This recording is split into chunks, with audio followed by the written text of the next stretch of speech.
Hey guys, it's Phoebe and welcome back to my channel. In today's video, I'm going to be talking about how to read more as a parent.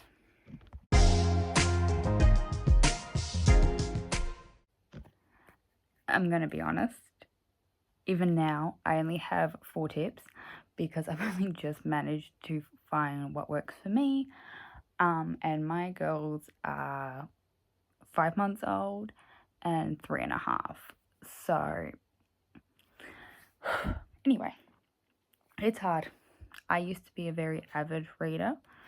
Now most of the reading I get to do is my own books because the girls go to bed and I have work to do. So I don't find a lot of time, but I have found I've got lots, ways to help. So I thought I was going to share them with you today.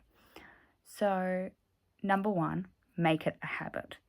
And with that, I also mean make it a priority. So if you really want to read, you're going to need to make it a priority in your life and then make it a habit. They say a habit takes 2 weeks to form, which is why I say also make it a priority. So set a small daily goal, like maybe 10-15 minutes of reading, or even say a chapter a day. You could pair reading with another habit. So an example is if you get up before your kids to just wake up and have a coffee and breakfast or whatever, while you're having your coffee or breakfast or whatever, you could be reading. I don't do that. I wake up when one of them wakes me up. But I still find time. Number 2 is choose the right format for you. Obviously, a lot of people prefer having hardbacks or paperbacks. I am one of them. I have tried ebooks and I've tried audiobooks, and I still prefer having an actual book in my hands. But with kids, that's not practical.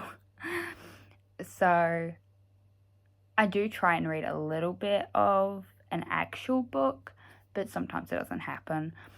I personally find audiobooks easier to listen to, but I am a single mum, so I'll have an audiobook on when I'm cleaning or doing the dishes instead of music.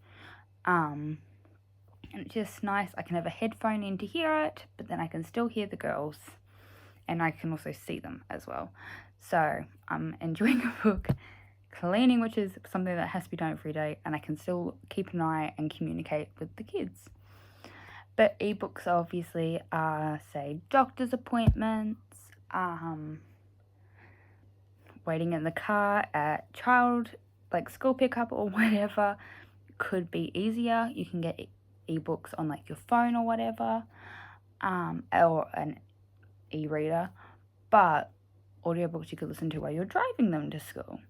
So there's definitely pros and cons of both.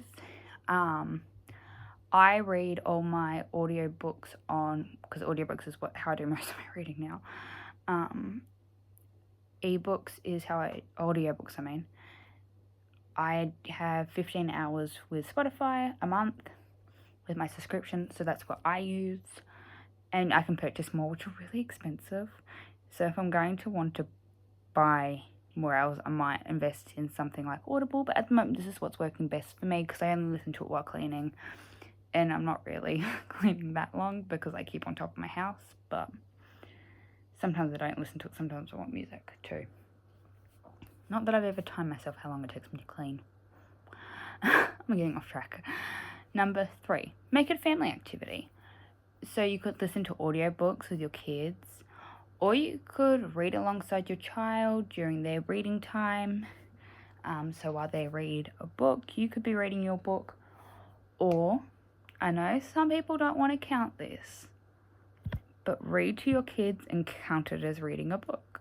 You are technically reading a book. It might not be something you really want to read, but you're still technically reading. And number 4, prioritize reading over screens.